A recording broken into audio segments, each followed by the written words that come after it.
Next Monday, 50,000 people, including Governor Mitt Romney, will head to Tampa for the Republican National Convention, and they might have a visitor. Tropical Storm Isaac is churning in the Atlantic. It's expected to become a hurricane tomorrow, and it's on track to hit Florida just as the RNC kicks off.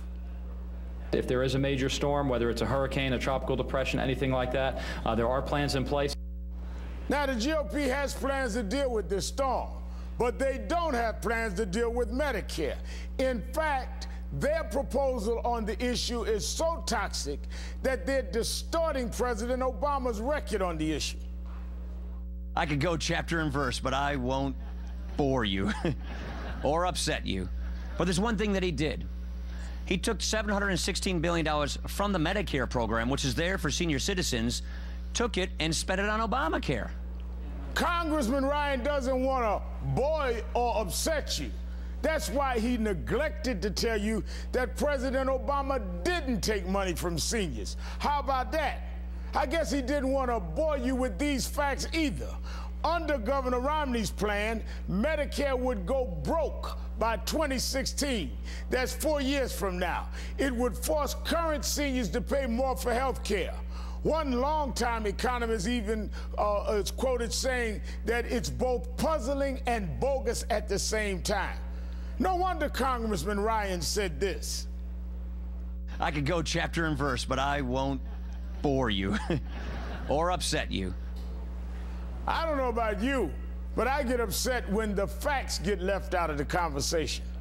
Joining me now is Karen Finney, MSNBC political analyst and former communications director for the Democratic National Committee, and Dana Milbank, columnist for the Washington Post. Thank you both for joining me this evening. Good evening, Reverend. Dana, what's the play from Republicans? Why even talk about Medicare given the fact that it's a losing issue for them?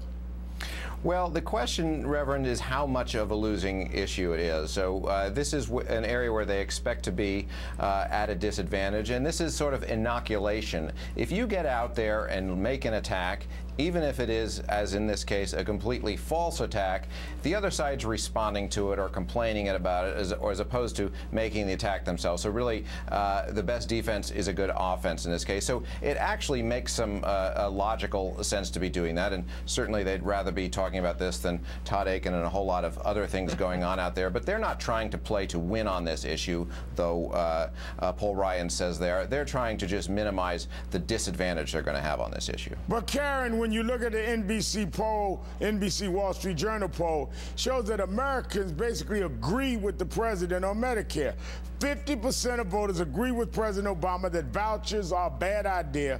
Only 34% agree with Romney Ryan that vouchers are a good idea. But remember in the presentation that Politico ran last week that we got from the Republican campaign committee that showed the strategy that they are advising people to take is to, again, try to use Obamacare as the boogeyman, if you will, against the plans around Medicare. And that's part of the way they're trying to, as Dana was just saying, kind of reduce that trust deficit that they have when it comes to Medicare. And clearly, I mean, just the very sentence of saying $716 billion from, Obamacare is taking that from Medicare. I mean, that's just a flat-out lie, because the next part that they don't tell you is, right, he's taking that money in savings to then put it back into the program to reduce costs, increase efficiencies, and make the program solvent for a longer period of time. And but they don't tell you that piece. From waste and fraud. That's right, and they don't tell you that piece, and that's part of why, as you pointed out in the opening, the numbers don't add up, because now Mitt Romney is saying, I'm going to put that $716 back in, but not being honest about what that $716 million really is in the first place. But Dana, isn't it risky to play with something as serious and sensitive to Medicare when you looked at most voters, including Republicans, by the way, they say Medicare is extremely or very important in how they will vote for president. 80% of Democrats, 74% of independents, 61% of Republicans say that it is extremely or very important to them. Wouldn't you assume then that they're really going to look into the truth of this issue? Well, they better hope they don't, because the kicker here, Reverend, is in Paul Ryan's own budget, he would take out that same money he's saying that the Obama administration is proposing to rob from Medicare. He would just use it for other purposes, and at the same time he's decimating Medicaid, which would put a lot of people now in nursing homes basically out on the street unless there were something there to take its place. The front that's being put up here is saying, okay, we won't change Medicare for people who are 55 or older, but in a whole bunch of ways, Medicare is going to be changed if this plan comes through. Right. And as you just pointed out a moment ago, even current beneficiaries will be paying hundreds of dollars more under this plan.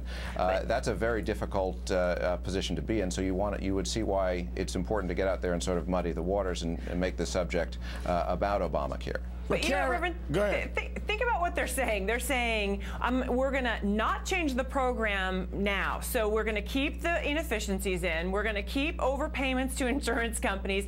And we're going to keep your costs high. Because, again, part of what Obamacare was trying to do is lower costs. So that's what they're saying. That's the bargain when they say they're not going to change anything. And then they say, but 10 years from now, that's when we're really going to, improve the program. I mean, on the face of it, that doesn't make sense. Well, not only that, but you said about they throw out a line that's not true, but try to get the punch of the line. It seems like they've also done that on the whole question of welfare.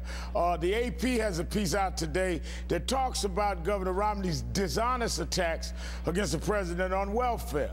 It says, and I'm quoting the article, the welfare attack could open Romney up to criticism that he is injecting race into the campaign and is seeking to boost support among white working-class voters by charging the nation's first black president is offering a free pass to recipients of a program stereotypically associated with poor African Americans. And Romney runs the risk of denting his credibility with voters by peddling an argument that has been widely debunked.